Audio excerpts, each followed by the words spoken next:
Hello my dear students, today I will teach you 9th history chapter Nazism and the rise of Hitler। इस chapter के अंतर्गत जो last topic है ordinary people and the crimes against humanity को मैं बताने जा रही हूँ। इसके अंतर्गत हम देखे थे कि जर्मनी के अंतर्गत जो कॉमन पीपुल है उनकी भी कैटेगरी बटी हुई है, यानी कि कॉमन पीपुल में सपोर्टर्स ऑफ नाजी भी है, नॉन नाजी भी है और ज्यूस भी है।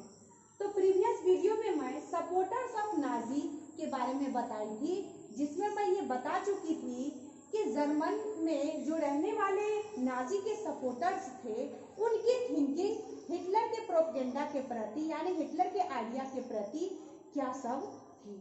तो आज के जो वीडियो में मैं बताने जा रही हूँ वो है आपको नॉन नाजी, यानी कि जो नाजी के सपोर्टर्स नहीं थे, जो उनके अगेंस्ट में वर्क करते थे।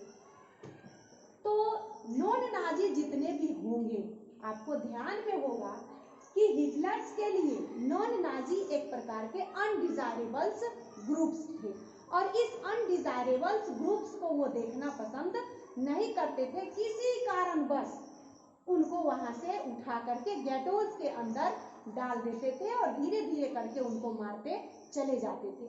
फिर भी हम देखते हैं कि इसमें वैसे भी कुछ बहादुर व्यक्ति हैं जो नाजी के इस प्रोपेगेंडा का विरोध करते हैं। वैसे विरोध करने वालों की संख्या तो कम ही होगी, क्योंकि विरोध करने का मीनिंग है आपको मरना। तो अब मान लीजिए उसमें कुछ ही लोग ऐसे थे जो नाजी के प्रोपेगेंडा का अपोज कर रहे थे।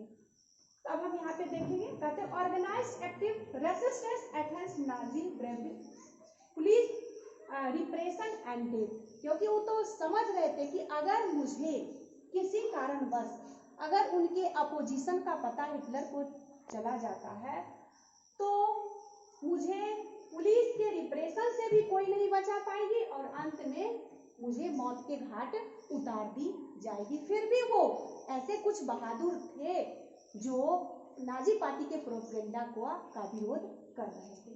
लेकिन उसमें जो ज्यादा कॉमन पीपुल में किस प्रकार के लोग थे, तो पैसिव ऑनलूकर्स, यानी कि उनके सामने खून खराबा हो रही थी फिर भी वो सब चीज को सहन करते जा रहे थे, यानी कि ए पैथेटिक विटनेस के तरह, यानी कि वैसा विटनेस जो चुपचाप अपने सामने अन्याय को होते देखता रहे। तो इस प्रकार के ऑनलूकर्स की संख्या वहां पे बहुत ज्यादा थी। और इसमें गांधी जी का भी कथन है कि जो अन्याय को सहन करता है वो अन्याय करने वालों के बराबर मानी जाती है। फिर भी इनकी संख्या तो ज्यादा थी, लेकिन जो एक्टिव पर्सन थे उनकी संख्या कम थी। अब यहाँ पे हम देखेंगे, कहते हैं कि दे वर टू स्केयर, यानी कि वे लोग जो ब्रेव थे, जो बहादुरी पूर्वक नाजी पार्टी के जो प्रोपेगेंडा का विरोध कर रहे थे, क्योंकि हम उसमें अभी तक के वीडियो में जितनी भी चीज नाजी पार्टी के प्रोपेगेंडा के बारे में बताई वो जितनी भी प्रोपेगेंडा है वो सारे क्या थे, बिल्कुल गलत ही थे।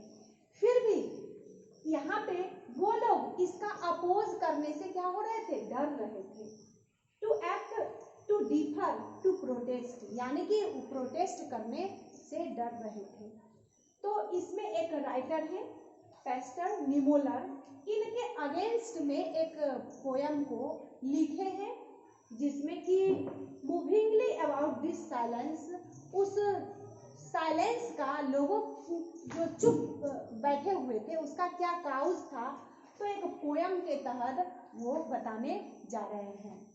रुको अब इस पोयम के तहत हम देख रहे हैं, ये पोयम जो लिखा गया है वो है आपको पेस्टर निमोलर के द्वारा।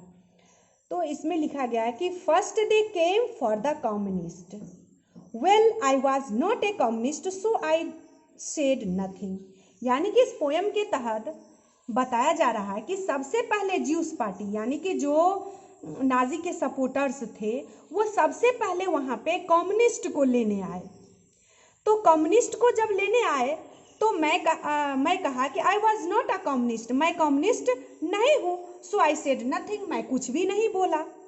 फिर उसके बाद then they came to the Social Democrats, well I was not a Social Democrat so I did nothing.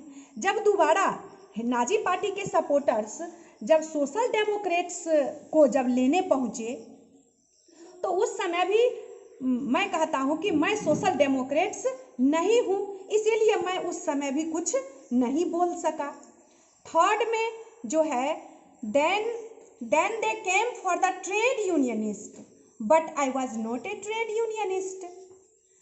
और थर्ड में वो लेने आते हैं ट्रेड यूनियनिस्ट को, फिर भी इसमें मैं कहता हूँ कि मैं तो ट्रेड यूनियनिस्ट भी नहीं हूँ।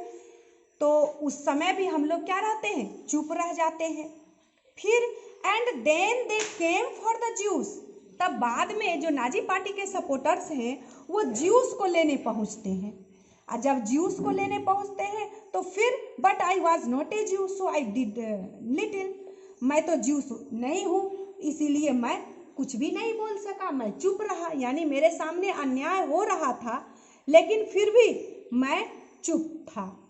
अब लास्ट पैराग्राफ को हम जरा देखेंगे।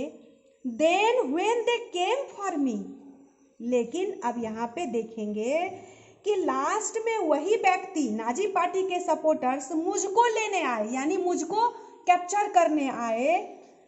There was no one left who could stand for me, और कोई भी मुझे बचाने अब नहीं आते हैं। क्यों नहीं बचाने आते हैं? क्योंकि मैं भी किसी के लिए अब मतलब किसी के बचाव में मैं भी खड़ा नहीं हुआ था, मैं भी कुछ नहीं बोल रहा था। मेरे सामने अन्याय हो रही थी और मैं चुपचाप उस अन्याय को सहन करते चला गया। तो जब मेरी बारी जब आती है वहाँ पर आने की तो उस समय भी वो लोग कुछ नहीं बोलते हैं। इसीलिए एक एक करके वो सारे जो नाजी पार्टी के अपोजिशन में थे, नाजी पार्टी के जो सपोर्टर्स नहीं थे, वो एक एक करके वो गेटोज के अंदर डालते चले गए। इस प्रकार हम इस पोयम के जरिए, यानी कि जो पेस्टर निमोलर के द्वारा लिखा गया है, तो इस पोयम के जरिए मैं ये वहाँ के जो कॉमन पीपुल में जो ब्रेवर थे या जो ऑन लुकर्स थे, उनके साइलेंस का क्या काउज था, तो इस पोयम के जरिए हम लोग समझ लिए हैं कि आखिर ये नन नाजिज्म क्या अगेंस्ट में, इम्यूनिटी के अगेंस्ट में क्या कुछ बोलते हैं या कुछ नहीं बोलते हैं। जो ब्रेव हैं वो बोलते भी हैं, कुछ ऐसे भी हैं जो एपैथेटिक विटनेस की तरह उस सिचुएशन को देखते भी चले जा रहे थे। अब जो लास्ट रिएक्शन है अब ज्यूस के प्रति हम देखेंगे कि ज्यूस का रिएक्शन इस नाजी प्रोपेगेंडा के प्रति उनका रिएक्शन कैसा था, नेक्स्ट वीडियो में मैं बताऊंगी। धन्यवाद।